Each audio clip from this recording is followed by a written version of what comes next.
Maglalaban ulit sa East Finals ang 3rd seed na New York Knicks at 4th seed na Indiana Pacers. Classic na series ito, matagal nang magkaribal itong dalawa. Maglalaban na naman nga at nakataya dito ang ticket sa NBA Finals. So balik na naman sa Eastern Conference Finals ang Indiana Pacers. Last year tinalo nila ang New York Knicks sa East Semis kaya nakapasok sila sa East Finals at nakalaban ng Boston Celtics na champion ng taon na yon. This year maglalaban na naman nga sila pero this time sa East Finals na. Last year umabot ng Game 7 ang series nitong Pacers at Knicks na kung saan sa Madison Square Garden pananalo itong Pacers at inilaglag ang Knicks sa playoffs. Pero ang naging problema nga ng Knicks noon ay ang kanilang health.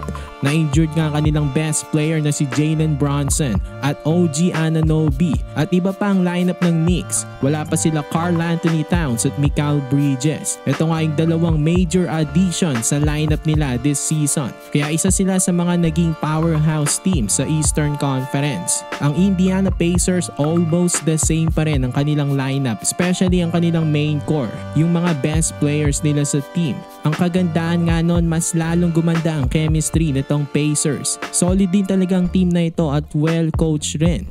Yung big three nila na sila Tyrese Haliburton, Pascal Siakam at Miles Turner, sobrang ganda ng nilaro nitong season, lalo na sa playoffs. Na-eliminate nga nilang first seed sa Eastern Conference na Cleveland Cavaliers. Hindi lang kasi itong tatlong gumagawa sa Pacers, marami pa silang suporta mula sa kanilang mga role players. 6 nga ang nag-a-average ng double-digit points nitong playoffs para sa Pacers. Makikita nyo naman ang kanilang stats. Ang Knicks naman yung starting 5 nila, double digits ang ina-average per game this playoffs. Ang lamang nila sa Pacers ay meron silang Jalen Brunson na nag-a-average ng 29 points per game. Matinik na scorer itong si Brunson at mas delikado sa clutch time. Siya nga ang clutch player of the year.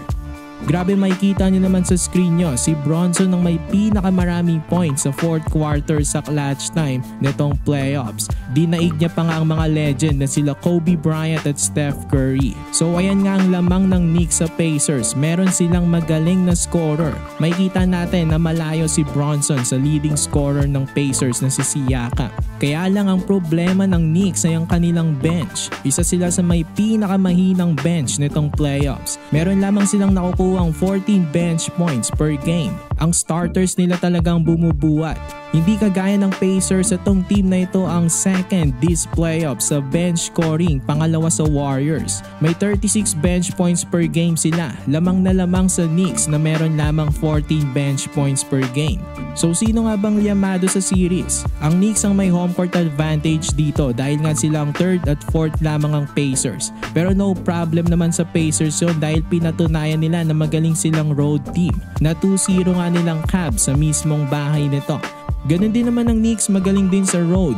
Grabe, wala ngang nag-aakala na matu-2-0 nilang defending champs na Celtics sa mismong bahay nito. Parehas ngang underdog itong Knicks at Pacers kontra Celtics at Cavs.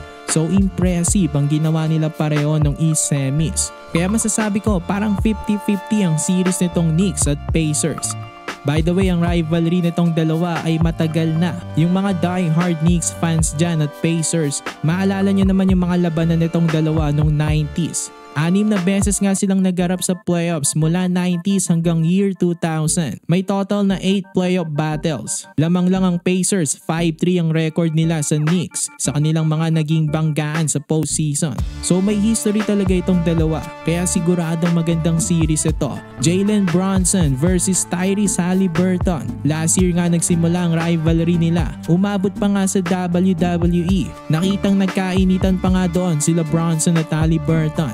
Tapos sila rin palang maghaharap ngayon sa East Finals. Parang ang WWE tuloy ang gumawa ng script nitong playoffs. So kanino kayong mga kabakets, Knicks o Pacers?